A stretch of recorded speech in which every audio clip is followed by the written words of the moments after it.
Baseball time in Texas. Yes, it is finally among us. The baseball season is back in full swing. 162 games as opposed to last year's 60-game season because of some kind of disease. I forgot. But yes, it is finally back. Tomorrow is opening day at the time of this recording. Today is March 31st, 2021, and tomorrow will be April 1st, 2021, April Fool's Day. But no one will be able to fool me tomorrow because I will be completely busy watching the Rangers play baseball. Now, I do want to keep this video kind of short, but I have a lot to talk about for the upcoming seasons, so let's try to get as much in this video as we possibly can. First and foremost, I just received the best news that I could possibly get 2 days ago, and I cannot wait to share it with you all, even though I already have. But Rougned Odor is gone. He doesn't play for us anymore. Yes, he is gone. He is gone, and I am so sorry for whoever has to pick him up after us. I cannot wait to see how bad he does for another team. Probably the Orioles, because last I read, the Orioles are saying that they have an open second base spot. So if he goes to Baltimore, hey, good riddance and kudos to them, because they don't know what they picked up. They already have Chris Davis, the one with the C, not the one that we have now. I'll talk about him in a second. But Chris Davis, the other one, the C, is just, he's worse than Odor. But we're not here to talk about Chris Davis and the Orioles. We're here to talk about the 2021 Texas Rangers. And let's go ahead and open up with who they picked up during the offseason.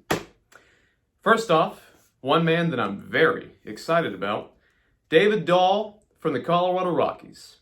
Next up, we got Nate Lowe from the Tampa Bay Rays. Then we picked up Charlie Culberson from the Atlanta Braves, Brock Holt from the Brewers, Kohei Arihara, from the Braves again, Mike Foltynewicz, who I'm also very excited about. Dane Dunning from the Chicago White Sox. We got him in the Lance Lynn trade. I don't really want to talk about that. I'm still not over it. Chris Davis with a K from the Oakland A's. We got him from the A's, and we got him in that Elvis Andrus trade. Very excited about that too. Now look, I know a lot of you Ranger fans are very upset that we got rid of Elvis. But come on. I mean, yes, he stuck with us from the first 2 World Series runs. That one right there. But he has not, he doesn't produce anymore. I mean, it's as simple as that. He's getting old. I think he's 33, something like that. He's slowing down. His legs aren't what they used to be. His arm's not what it used to be. His bat is kind of consistent, but it's slumping just a bit.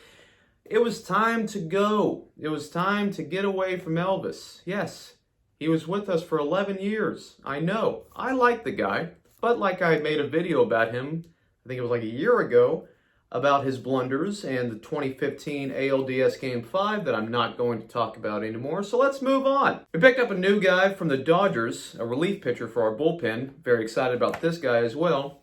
Josh Sborz. S-B-O-R-Z. I don't know. But what I do know is that he put on quite a showing in the spring training, and he did very well for the Dodgers last season, so very excited to see how we'll do. Another Japanese pitcher, Hyun Jong-yang, I believe that is, and I'm sorry if I butchered it, but he's also another Japanese pitcher along with Arihara, and we'll see how it goes. From the Royals, Ian Kennedy, a veteran. He has been doing very well this spring training, and I'll get to his stats in just a bit. And we added another arm for our bullpen from the Tampa Bay Rays and the Cleveland Indians. He played for 2 teams in 2019. Hunter Wood. He's got long hair down to here, and he's got a very, very good fastball. And I'll get to his stats in a second as well. But that's another one I'm very excited about. So, and lastly, we picked up Delino DeShields again. He came back to the Rangers from the Indians. A very small stint with them. But the bad news with DeShields is that he's not going to be on our opening day roster. So, what was the point in picking him up? Your guess is as good as mine. Now that we got our new acquisitions out of the way, I'm going to go ahead and tell you just what they have in store for our opening day lineup. Look at all this. This is what I do. This is what I do when I'm home, when I'm not working. Just stats upon stats. I mean, this is how much I love this sport. So, sue me. So I'm going to go ahead and tell you the players that we have by their positions on the field. And hopefully, this is how it's going to look tomorrow whenever they're on the field, because this lineup looks pretty darn good. Let's go through it real fast. Batting first and playing shortstop is Isaiah Kiner-Falefa. Playing left and batting second is David Dahl, like I spoke about earlier. Batting third and playing right is Joey Gallo. Batting cleanup, I don't know why, Nick Solak at second. Batting fifth, first baseman is Nate Lowe. Batting sixth and DH is Ronald Guzman. Playing center field is Leody Taveras. Batting eighth and catching is Jose Trevino. Batting ninth at third base, because Rugi is no longer here, Charlie Culberson. So now that I have informed you on who all is going to be on the opening day roster and where they're playing and how well they did in spring training, I will now tell you the guys that I think that you should watch in a good way and the guys that you should avoid in a bad way. Let's get to it. Players to watch. David Dahl. I've mentioned him about 4 times in this video so far, but that's because I am very excited to see how he does. He did great things with the Rockies, and like I said, during spring training, he went 14 for 36. That's a 389 average. He had 1 homer, 7 RBIs, 4 doubles, 4 walks. He struck out 11 times. So, I don't know. But he is going to be very exciting to watch in left field. He can play any position out in the outfield, but he will be a very good bat for us. It's a shame that he only signed a 1-year deal with us, but a lot of the guys that they signed only did a 1-year deal because that's how they do it in Texas. They don't know what an extension is or a long-term contract. Next guy that you should watch, I put a question mark next to his name, and it's Joey Gallo, of all people.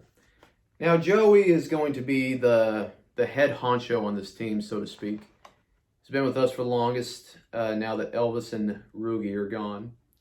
But Gallo needs to lead this team by example. Hopefully he does.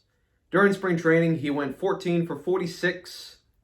That's a 310 average, 6 homers, 15 RBIs, 2 doubles, 1 triple, 7 walks, and 14 strikeouts.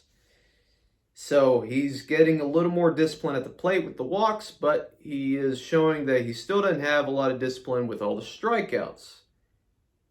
So, next guy you should look out for in a good way is the man that I have mentioned a couple times in this video, Josh Sborz, the bullpen arm that we picked up from the Dodgers.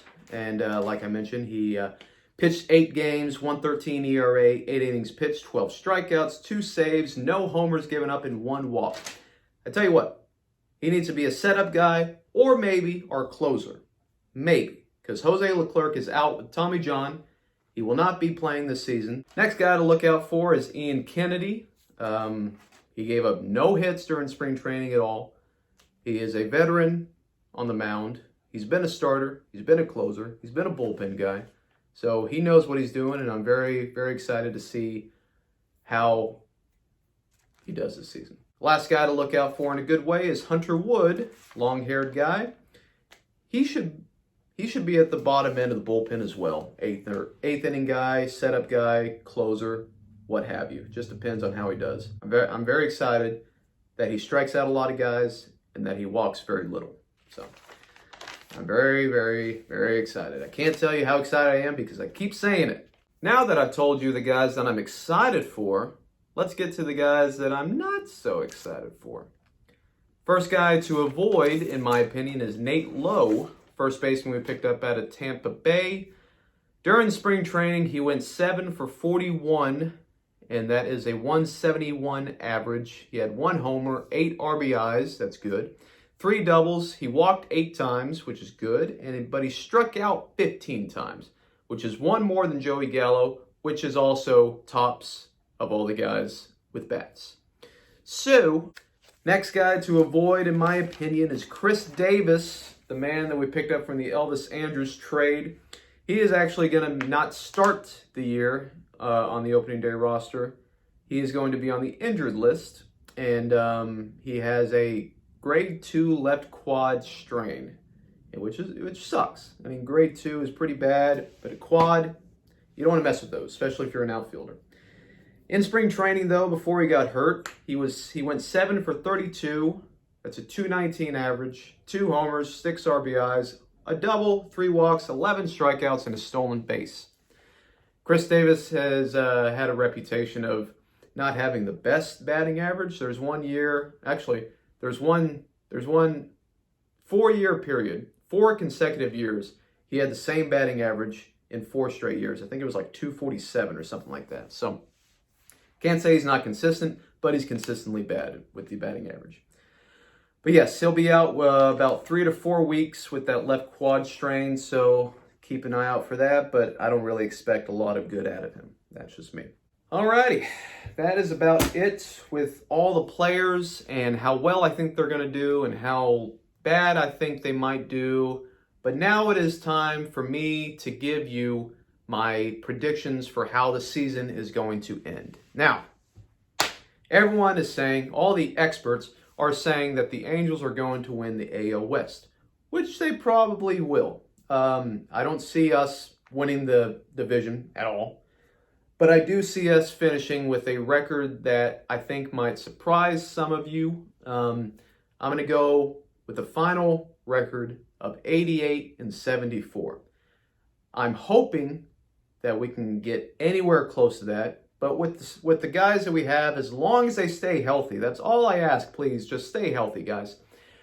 With the arms that we have in the bullpen and the starting rotation, with the bats that we have, with the arms that we have out in the field, I just don't see... If all these guys can just mesh well and come together as a cohesive team, I don't see how we could have a losing record. I just don't see it. So it has to be above 500, and I think that's where it's going to be, 88-74. Maybe that will be good enough for a second wild card spot.